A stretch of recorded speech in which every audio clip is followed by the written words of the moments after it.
अवधूत चिंतन श्री गुरुदेव दत्त श्री स्वामी समर्थ. स्वामी भक्तांनो, पूजा केली नाही तर देव खरंच रागवतो का? आज तुमच्या मनातील ही भीती कायमची दूर होईल. अनेकांच्या मनात एक प्रश्न असतो, मी रोज पूजा केली नाही किंवा माझी काही कारणामुळे पूजा राहून गेली तर देव माझ्यावर कोपेल का?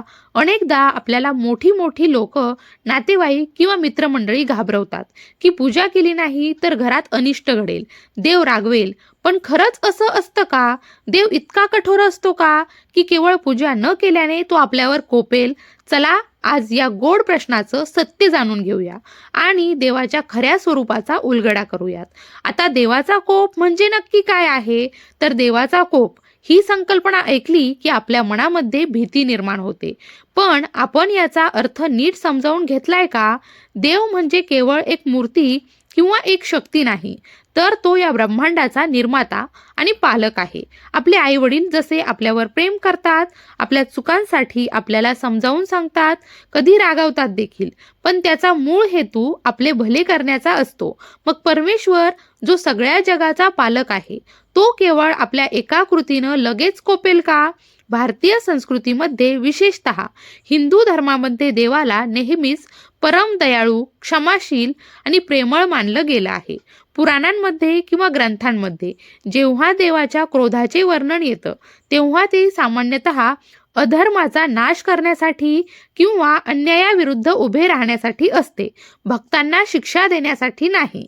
आपल्या जीवनातील अडचणींना आपण लगेच देवाचा कोप समजून घेतो, पण त्यामागे अनेकदा आपले कर्म, आपले निर्णय आणि परिस्थिती देखील असते, हे आपण विसरूनच जातो. आता पूजेचा खरा अर्थ काय हे समजून घेणं तितकंच गरजेचं आहे.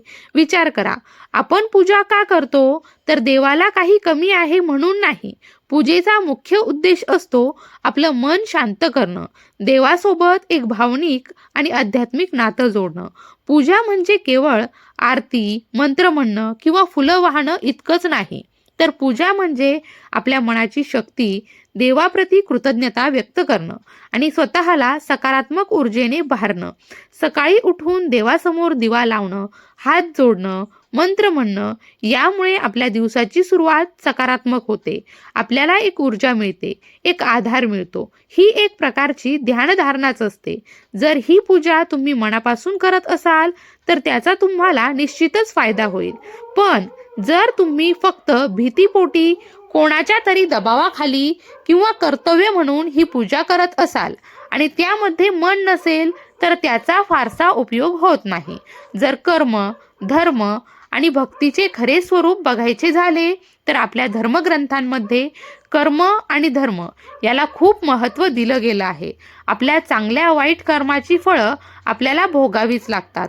यालाच कर्मसिद्धांत असं म्हणतात.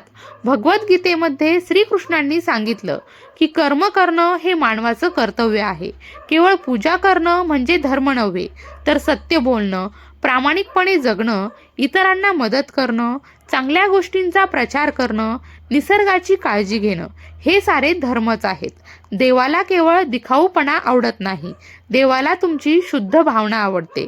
तुम्ही एखाद्या गरिबाला मदत केली, एखाद्या गरजू व्यक्तीला आधार दिला किंवा कोणाचे मन दुखावले नाही, तर ती देखील एक प्रकारची सेवाच आहे आणि देवाला ती खूप प्रिय आहे. आपल्या संतांनी नेहमीच सांगितलंय की शुद्ध मन जिथे देव आहे तिथे बहिणाबाईंनी म्हटलंय, मन करा रे प्रसन्न, सर्व सिद्धीचे कारण. आता पूजा न करता देखील देव प्रसन्न होतो का? तर होय, नक्कीच. जर तुम्ही वेळेअभावी, आजारपणामुळे किंवा इतर काही कारणांमुळे रोज पूजा करू शकला नाही तर देव तुमच्यावर अजिबात कोपत नाही. देवासाठी तुमची श्रद्धा, तुमचे चांगले विचार आणि तुमचे सद्गुण हे महत्त्वाचे आहे. तुम्ही दिवसातून एकदा जरी मनातून देवाला आठवलं, त्याचं नामस्मरण केलं आणि मनातल्या मनात त्याचे आभार मानले तरी ते पुरेसे आहे. आपल्या अनेक संतांनी तर गृहस्थ जीवनामध्ये राहूनही परमेश्वराची भक्ती केली, पण त्याची भक्ती केवळ कर्मकांडापुरतीच मर्यादित नव्हती, तर ती त्यांच्या आचरणात, त्यांच्या विचारात आणि त्यांच्या सेवेमध्ये होती. ज्ञानेश्वर माऊलींनी सांगितलंय की देवाला पाहण्यासाठी कुठे मंदिरात जाण्याची गरज नाही, तो कणाकणामध्ये आहे, प्रत्येक जीवामध्ये आहे. मग काय करावं? तर सर्वात महत्त्वाचं म्हणजे आपलं मन स्वच्छ आणि शुद्ध ठेवावं. कोणाचा द्वेष करू नका, वाईट विचार करू नका. नेहमी चांगले कर्म करा, इतरांना मदत करा, प्रामाणिकपणे वागा. दिवसातून काही क्षण देवाला आठवा, त्याचं नामस्मरण करा. मनातल्या मनात रामकृष्ण हरी म्हणा किंवा तुमच्या आवडत्या देवाचं स्मरण करा. परमेश्वराने आपल्याला दिलेल्या प्रत्येक गोष्टीबद्दल कृतज्ञ राहा. स्वतःवर, इतरांवर आणि या सृष्टीवर प्रेम करा. लक्षात ठेवा, देव आपल्यावर प्रेम करणारा पालक आहे, शिक्षा देणारा न्यायाधीश नाही. तो आपल्यासाठीच नेहमीच शुभचिंतक असतो. आपल्या जीवनात येणाऱ्या अडचणी या आपल्या कर्माची फळं असू शकतात किंवा आपल्याला काहीतरी शिकवण्यासाठी आलेल्या परीक्षा देखील असू शकतात. पण हे सगळं केवळ पूजा न केल्याने आलेला देवाचा कोप नसतो. त्यामुळे मनातली भीती काढून टाका आणि देवावर पूर्ण श्रद्धेने, प्रेमाने आणि विश्वासाने भक्ती करा. याबद्दल तुमचं मत काय आहे मला कमेंटमध्ये नक्की सांगा. अशाच प्रकारच्या माहितीपूर्ण व्हिडिओसाठी आपल्या यूट्यूब चॅनलला सबस्क्राईब करा. भिवू नकोस, स्वामी सदैव पाठीशी आहेत.